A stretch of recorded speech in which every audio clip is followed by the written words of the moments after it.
evening. Hi Cindy, how's it going? Good, you're from Greenpeace, I believe? Yes. And how long have you been following this business? About nearly 20 years, since I was there at the climate convention. You mean COP1? No, way before that. Before COP1? Yep, COP1, before COP1, COP1, 2, 3, 4, wow. 8. We're now on COP15. So you should know what you're talking about. Yeah. Glad to hear it. Yeah. Let me just recap very quickly what the sprint is. That's for you to hold. Okay, great. Basically, the sprint is the deal that we are trying to get here at Copenhagen. This end of the sprint of the running track is no deal at all, complete failure. This end of the running track is climate safety. That would be really fantastic. And along here are different kinds of deals that we might end up with. The suicide pact, that's any deal that basically commits us to runaway climate change, where we hit 2 degrees, enter runaway, then it's about over.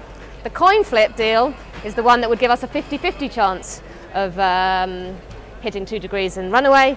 And a good chance is basically better than 50-50. And as you can see, not many people are even trying for the good chance. But Cindy, give us some detail of what's happened today. Okay, so first thing this morning, I got to work and we discovered that these guys, the US, had been delayed the talks for about 10 hours. I don't know whether to turn them upside down or what to do, but yeah. Like, honestly, they having a little sleep, I think. They were having a little sleep. They delayed the talks for 10 hours. They did their own little deal with the chair, and then of the talks, and pissed everyone off. And basically, the whole thing's fallen apart. And we've actually gone back to Kyoto. I don't know how you're going to do that, but we've gone way back to '97. Oh, so before the deal? We've gone before back to Copenhagen. Before Copenhagen, we've gone back way back to the Kyoto Protocol, which was '97. And should we really be moving all of these people back here? Well, no, some of them would go with them. I think New Zealand and Australia would definitely go, but I want to say something more about these guys. New Zealand and Australia. You're a Kiwi, am I right? I'm a Kiwi. I'm a Kiwi. New Zealand and Australia. Of that right now?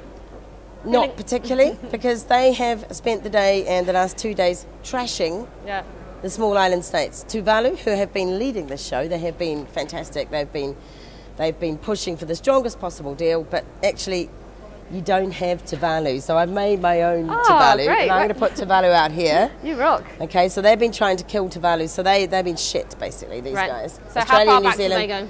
Well, a good way back, basically, because that's good. Okay, and the EU has sort of been going a bit like this today. Round in circles. It's a bit confused. It doesn't quite know. He made a very good speech. Did they? Made a very good speech. Because the leaders are here Carlgren, now. Some of them are leaders. The head of the EU. Right. The Swedish minister, Carlgren, made a speech. But he was trying to look good, but he didn't quite say how good he was going to be. He said he might be good at some stage in the future. So, yeah, he sort of went round and round. So I just leave them there going round. Yeah, no progress, really. We'll animate that later, so it can go round and round, yeah. And Japan, don't quite know. Well, everyone else thinks Japan's going to give a lot of money to all the smallest island states so that they can deal with the sea level rise and all that. But they still haven't come out with it. Okay.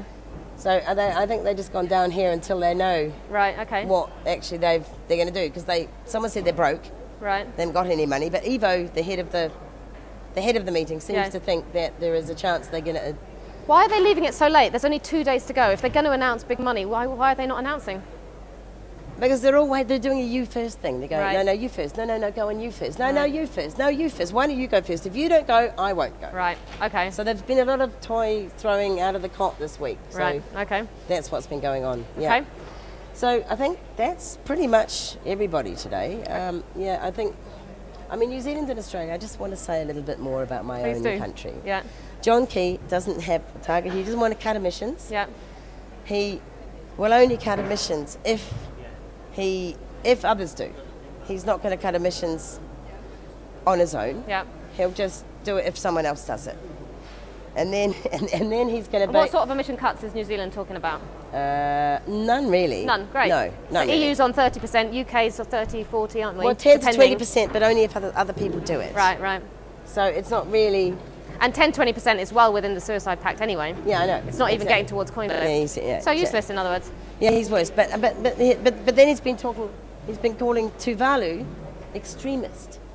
Because they want a good chance. Because they've got a good chance of going under. Yeah. So that's the extremist thing. So, and so the Australia government has placed a story on the front page of the Australian newspaper today going, well, the guy who's running the Tuvalu delegation is shit. And basically they've been actually trashing the Tuvalu guy. Right. So I think we're going to move them a wee bit further back for that. I think we should. Media attack. Just fallen off. I think think that's quite symbolic. But seriously, I can't believe you haven't got to Tuvalu Sorry in about this. that. It's like, We have now. they've been the heroes. Yeah. They're my heroes. Good. Yeah. Thank you so much, Cindy.